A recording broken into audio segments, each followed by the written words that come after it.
రైలు మనది, post office మనది, IAS తెచ్చింది మనం, ఐపీఎస్ తెచ్చింది మనం. తెలుగు భాషను మ్లేచ్ఛ భాష అన్నారు. అరే ఏం భాష మాట్లాడుతున్నాడు మ్లేచ్ఛుడా అంటే, తెలుగు భాషలో డిక్షనరీ, మొట్టమొదటి డిక్షనరీ మంది. మీ నాయన రాజు, ద కింగ్, మనమిచ్చాం. CP brown, he was a missionary. ఆయన కలెక్టర్ మాత్రమే కాదు, మిషనరీ. తెలుగు భాష గద్య భాగంలో మొట్టమొదటి పేపర్ మనది. తెలుగు భాష గద్య భాగంలో మొట్టమొదటి పుస్తకం మంది. వీళ్లకు వాళ్ళ సొంత రామాయణం, మహాభారతాలు కూడా ట్రాన్స్లేట్ చేసుకునే దిక్కు లేదు. అది చేసింది మనమే.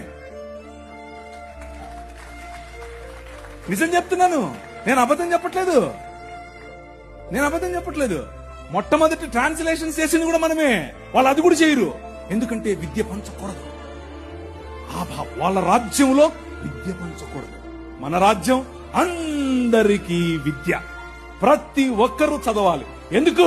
ఇదిగో నల్లట్ట పుస్తకం కూడా చదవాలి. అర్థమవుతుందా? నల్లట్ట పుస్తకం చదివితే దిమాగ్ ఖరాబ్ అవుతుంది, దిమాగ్ ఫిరాయిస్తుంది, మనిషి వెంటనే మనిషి అవుతాడు. ఈ రాజ్యం మనుషుల కోసం రాజ్యం. ఆ రాజ్యం తలకాయలో నుంచి వచ్చిన వాళ్ళకి మాత్రమే రాజ్యం, భుజాల్లో నుంచి వచ్చిన వాళ్ళకే రాజ్యం. ఈ రాజ్యం అందరి రాజ్యం, అందరికీ సుభిక్షత, అందరికీ పట్టభద్రత.